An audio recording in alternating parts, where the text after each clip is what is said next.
June 7th, 2025. 7:14 a.m. local time. The skies above Russia's Kursk Oblast are clear.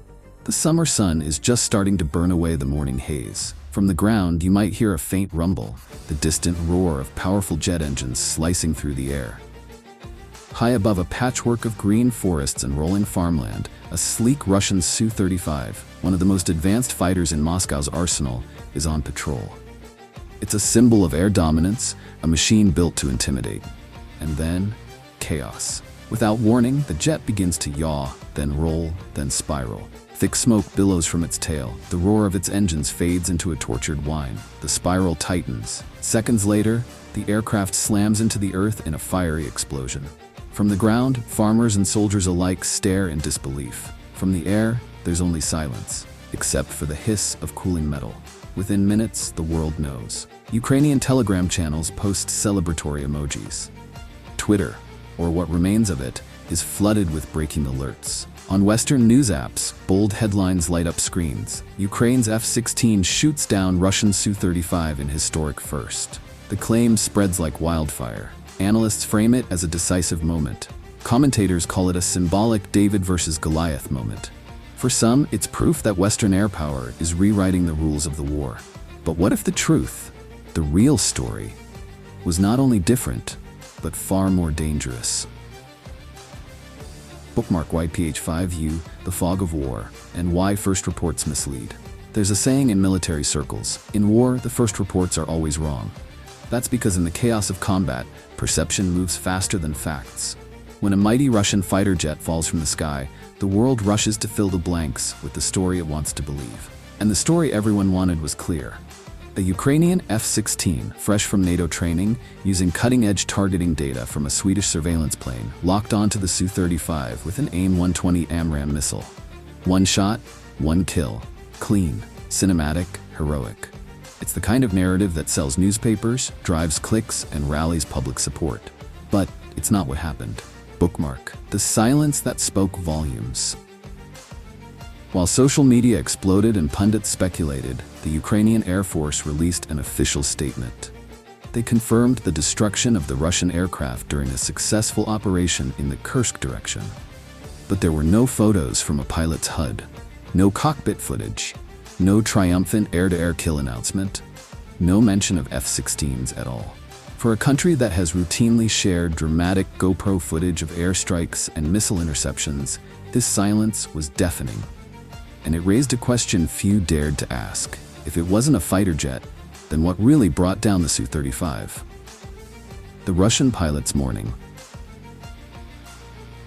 Let's go back a few hours. At a Russian airbase west of the border, the pilot of the doomed Su-35S, callsign not disclosed, begins his day like countless patrols before it. Pre-flight checks complete, fuel topped off, weapons armed, systems green. Twin Saturn AL-31F engines spool up to a deafening roar. He taxis to the runway. The afterburners ignite with a blinding flame. The jet leaps forward, pressing him back into the seat. Moments later, he's airborne, climbing into the pale blue morning sky. His mission is straightforward: maintain a combat air patrol at 27,000 feet above the border zone near Koronovo. Watch for intruding Ukrainian aircraft. Engage if necessary. Deter if possible. And why shouldn't he feel confident? The Su-35 isn't just another fighter jet.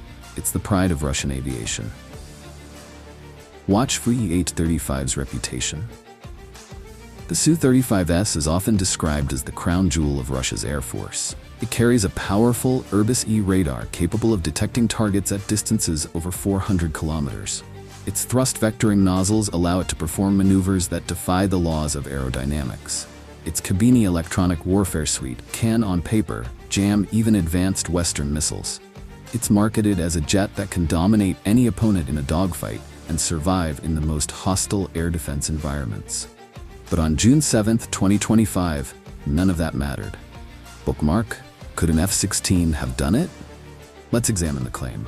Yes, Ukraine began receiving F-16s in mid-2024 after years of lobbying Western allies. By June 2025, roughly 10 were operational.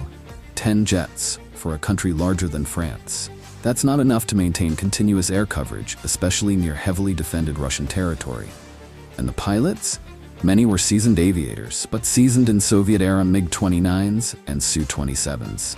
Transitioning to an entirely different NATO platform takes years, not months. The attrition rate was brutal. 3 F-16s lost in less than a year, nearly a third of the fleet gone.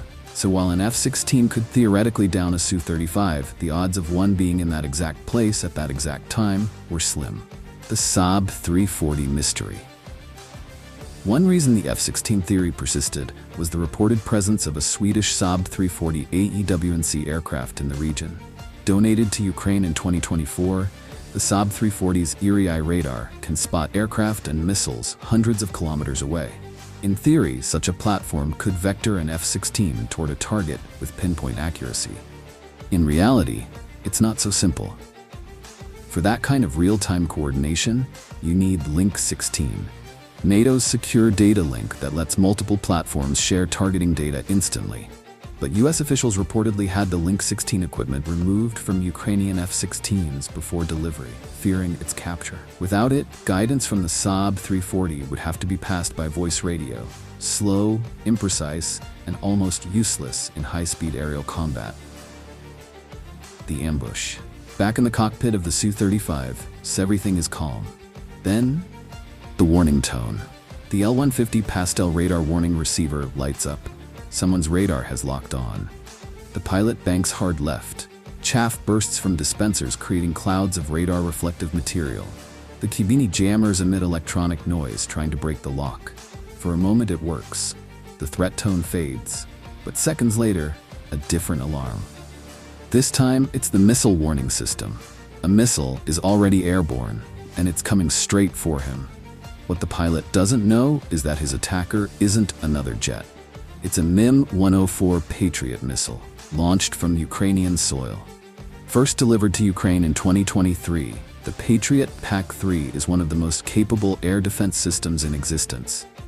It doesn't need to see you to kill you. It relies on networked radars and sensors to track targets far beyond the horizon. And in its terminal phase, it switches to its own onboard radar, making it almost impossible to jam. It travels at Mach 5. It can engage targets at altitudes over 70,000 feet. It corrects its course dozens of times per second. By the time the pilot sees it, if he sees it at all, it's already too late. Bookmark, not the first time. This was not a one-off fluke. In January 2024, a Ukrainian Patriot battery shot down a Russian A-50 airborne command aircraft over the Sea of Azov. In May 2023, 2 Su-35s were destroyed over Bryansk Oblast. In every case, Russian pilots thought they were safe deep inside their own defensive umbrella. In every case, they were wrong. Why the silence? So why didn't Ukraine boast about the Patriot kill? Because ambiguity is a weapon. If Russian pilots think F-16s are hunting them, they'll alter their tactics, maybe even avoid certain areas. If they think Patriots can hit them far inside Russian territory, it forces them to fly higher, lower, or not at all. Uncertainty shapes behavior. And in war, shaping the enemy's behavior can be as valuable as destroying their equipment. The death of the dogfight. For decades, movies, books, and even military doctrine romanticized the dogfight, 2 pilots locked in a deadly ballet in the sky. But modern air warfare is different. It's not about who can turn tighter. It's about who can see first, shoot first, and control the invisible web of sensors and weapons that spans the battlefield. The thing that sees you isn't always the thing that kills you. Closing thoughts. The fall of the Su-35 on June 7th was real. The explosion was real. The loss to Russia was real. But the Top Gun-style duel in the clouds? That was just a story. The truth was quieter, colder, more surgical. A missile launched from a hidden launcher miles away. A pilot who never even glimpsed his attacker. A kill achieved not by heroics in the cockpit, but by the relentless networked machinery of modern war. And that is the battlefield of the future. Silent, digital, and almost impossible to escape.